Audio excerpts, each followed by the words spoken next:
Gênesis 38. Nesse tempo, Judá desceu de entre seus irmãos e entrou na casa de um adulamita, que se chamava Irá, e viu Judá ali a filha de um cananeu, que se chamava Suá. Tomou-a por mulher e esteve com ela. Ela concebeu e teve um filho, e o pai chamou-lhe Er. Tornou ela a conceber e teve um filho, a quem ela chamou Onã. Teve ainda mais um filho, e chamou-lhe Selá. Estava Judá em Quezibe, quando ela o teve. Depois Judá tomou para Er, o seu primogênito, uma mulher por nome Tamar. Ora, Er, o primogênito de Judá, era mau aos olhos do Senhor, pelo que o Senhor o matou.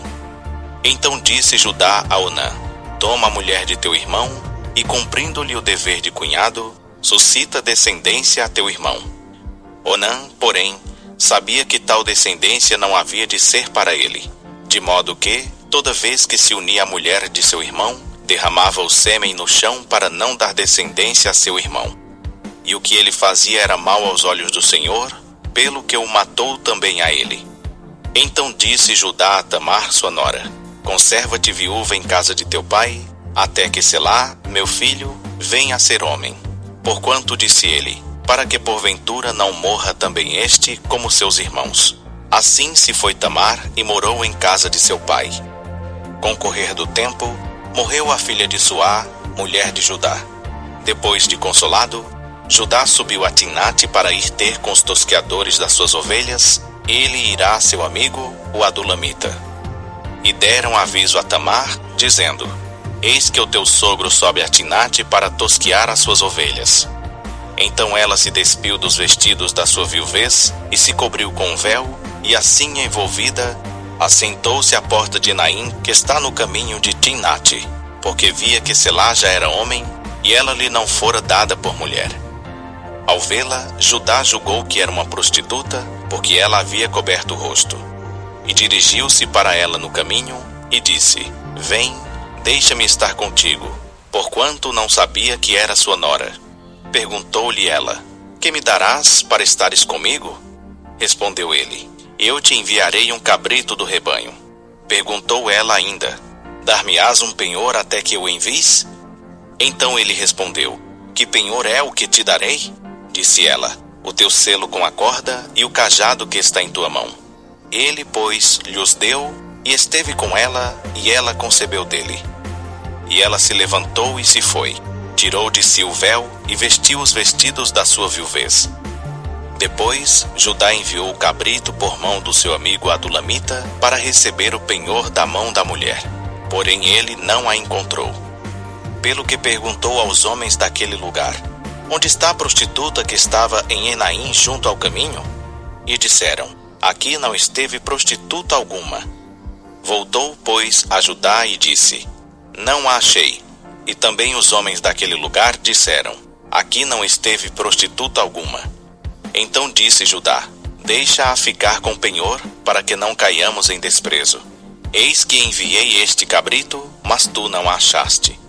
Passados quase 3 meses, disseram a Judá: Tamar, tua nora, se prostituiu, e eis que está grávida da sua prostituição. Então disse Judá: Tirai-a para fora, e seja ela queimada. Quando ela estava sendo tirada para fora, mandou dizer a seu sogro: Do homem a quem pertencem estas coisas eu concebi. Disse mais: Reconhece, peço-te, de quem são estes, o selo com cordão e o cajado. Reconheceu-os, pois, Judá, e disse: Ela é mais justa do que eu, porquanto não a dei a meu filho Selá, e nunca mais a conheceu. Sucedeu que, ao tempo de ela dar à luz, havia gêmeos em seu ventre. E dando ela à luz, um pôs fora a mão, e a parteira tomou um fio encarnado e o atou em sua mão, dizendo: Este saiu primeiro. Mas recolheu ele a mão, e eis que seu irmão saiu. Pelo que ela disse: Como tens tu rompido? Portanto foi chamado Pérez. Depois saiu seu irmão, em cuja mão estava o fio encamado, e foi chamado Zerá. Gênesis 39. José foi levado ao Egito, e Potifar, oficial de Faraó, capitão da guarda, egípcio, comprou-o da mão dos ismaelitas que o haviam levado para lá. Mas o Senhor era com José, E ele tornou-se próspero, e estava na casa do seu senhor, o egípcio. E viu seu senhor que Deus era com ele, e que fazia prosperar em sua mão tudo quanto ele empreendia. Assim José achou graça aos olhos dele, e o servia, de modo que o fez mordomo da sua casa, e entregou na sua mão tudo o que tinha. Desde que o pôs como mordomo sobre a sua casa e sobre todos os seus bens, o Senhor abençoou a casa do egípcio por amor de José. E a bênção do Senhor estava sobre tudo o que tinha, tanto na casa como no campo. Potifar deixou tudo na mão de José, de maneira que nada sabia do que estava com ele, a não ser do pão que comia. Ora, José era formoso de porte e de semblante. E aconteceu depois dessas coisas, que a mulher do seu senhor pôs os olhos em José e lhe disse: Deita-te comigo. Mas ele recusou e disse à mulher do seu senhor: Eis que o meu senhor não sabe o que está comigo na sua casa, e entregou em minha mão tudo o que tem. Ele não é maior do que eu nesta casa, e nenhuma coisa me vedou, senão a ti, porquanto és sua mulher. Como, pois, posso eu cometer este grande mal e pecar contra Deus? Entretanto, ela estava com José dia após dia. Ele, porém, não lhe dava ouvidos para se deitar com ela ou para estar com ela. Mas sucedeu, certo dia, que entrou na casa para fazer o seu serviço, e nenhum dos homens da casa estava lá dentro. Então ela, pegando-o pela capa, lhe disse: Deita-te comigo. Mas ele, deixando a capa na mão dela, fugiu, escapando para fora. Quando ela viu que ele deixara a capa na mão dela e fugira para fora, chamou pelos homens de sua casa e disse-lhes: Vede, meu marido trouxe-nos um hebreu para nos insultar. Veio a mim para se deitar comigo, e eu gritei em alta voz. E ouviu-se para ela no caminho e disse: Vem, deixou aqui a sua capa e fugiu, escapando para fora. Ela guardou a capa consigo até que o senhor dele voltou à casa.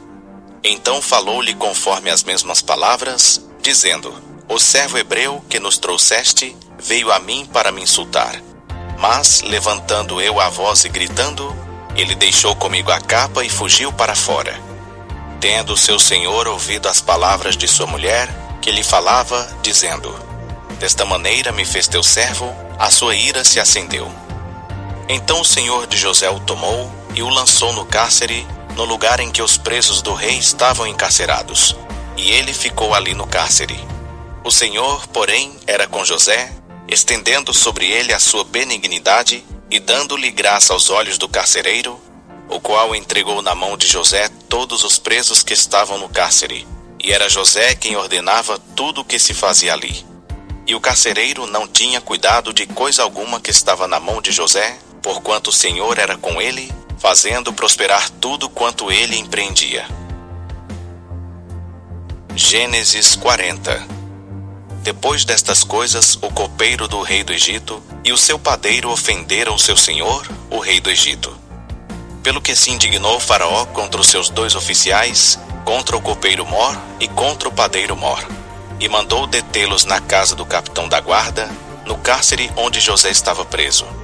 E o capitão da guarda pô-los a cargo de José, que os servia. Assim estiveram por algum tempo em detenção. Ora, tiveram ambos um sonho, cada um seu sonho na mesma noite, cada um conforme a interpretação do seu sonho, o copeiro e o padeiro do rei do Egito, que se achavam presos no cárcere.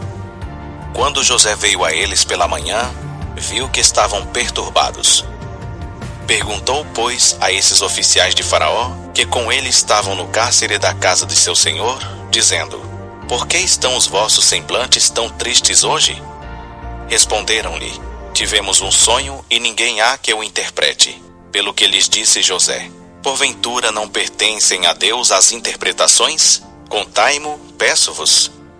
Então contou o copeiro Mor o seu sonho a José, dizendo-lhe: Eis que em meu sonho havia uma vide diante de mim, e na vide 3 sarmentos, e, tendo a vide brotado, saíam as suas flores, e os seus cachos produziam uvas maduras.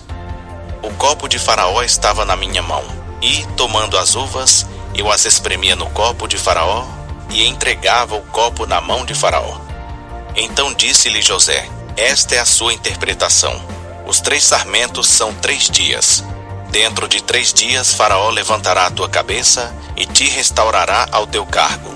E darás o copo de Faraó na sua mão, conforme o costume antigo, quando era seu copeiro.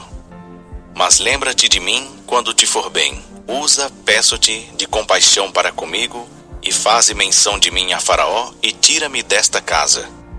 Porque, na verdade, fui roubado da terra dos hebreus, e aqui também nada tenho feito para que me pusessem na masmorra.